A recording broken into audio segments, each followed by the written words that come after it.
सबसे पहले गर्दन के अभ्यास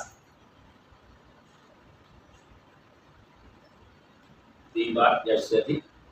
दूसरा अभ्यास बाएं और दाएं तरफ देखना है।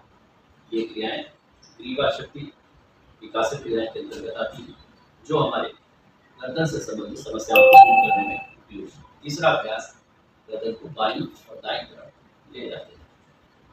सर्वाइकल स्पॉन्डिलाइटिस, सर्वाइकल स्पॉन्डिलोसिस जैसी समस्याओं से बचाव करता है।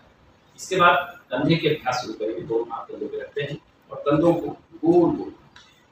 आज के समय में लाइफ स्टाइल डिसऑर्डर के अंतर्गत कंधों में भी बहुत प्रॉब्लम है, जिसे फ्रोजन शोल्डर भी कहा जा सकता है। इस तरीके से जब कंधों को हम बार बार घुमाएंगे, रोटेट करेंगे, तो इनमें एक नेचुरल सनाविल फ्लूइड होता है जिसका सिक्रेशन स्टार्ट हो जाता है, जिससे कंधे फ्लेक्सिबल होते हैं। इसके बाद हाथों का अभ्यास करेंगे और कंधों में एक और क्रिया है जिसमें कंधों को ऊपर की तरफ भी 5 से 10 बार। ये डिपेंड करता है प्रैक्टिशनर पे, उसकी एज, उसकी हेल्थ कंडीशन, उसका स्टेमिना, उस हिसाब से इसकी काउंटिंग या डोज सेट किया जाता है एक्सपर्ट पे। तीसरा अभ्यास हाथों का है। ये हाथ शक्ति विकासक क्रियाएं हैं। ये सब धीरेन्द्र ब्रह्मचारी जी द्वारा बताई गई थी क्रियाएं हैं और उनकी किताबों से ली गई। फिर मणिबंध शक्ति विकासक क्रिया, शक्ति विकासक क्रिया का ये दूसरा अभ्यास। ये सब क्रियाएं छोटे छोटे अभ्यास हैं जो बड़ी बड़ी रोगों से बचाव करते हैं। इसके बाद ये कुंडी शक्ति विकासक क्रिया, सांस लेते हुए हाथ आगे, छोड़ते हुए पीछे की तरफ। किसी को साइड में भी सांस लेते हुए।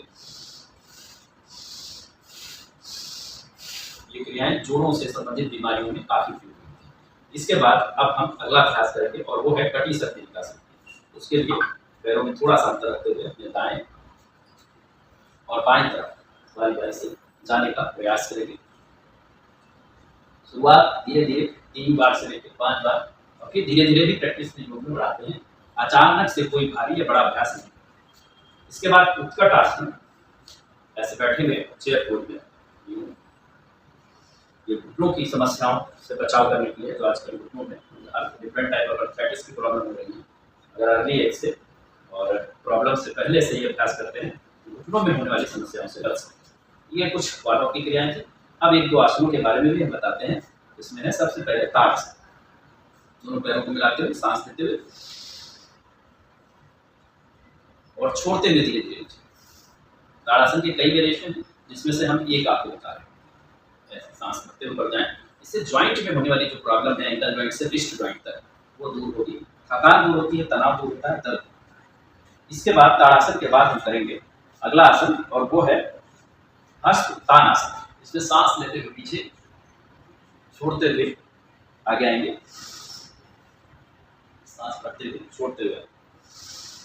ये बैकवर्ड बेंडिंग है एक तरीके से, जो स्पाइनल प्रॉब्लम, बैक और नेक जॉइंट की प्रॉब्लम को दूर करता है। अगला है हस्तपाद आसन।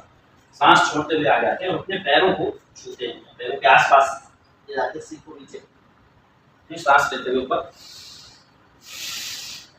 पेट कम करने के लिए, मोटापा कम करने के लिए इस तरीके के जो आसन है जन सामान्य में का उपयोग करके बहुत सारी बीमारियों को घर बैठे ठीक कर सकते हैं। इसके बाद हम जाएंगे अपने अगले अभ्यास के लिए और यह है वृक्षासन। घुटने पे खड़े हो जाते हैं, अपने पैर को रखते हैं और दोनों हाथों को सीधा रखते हुए, सांस को सामान्य रखते हुए ऐसे रुकेंगे।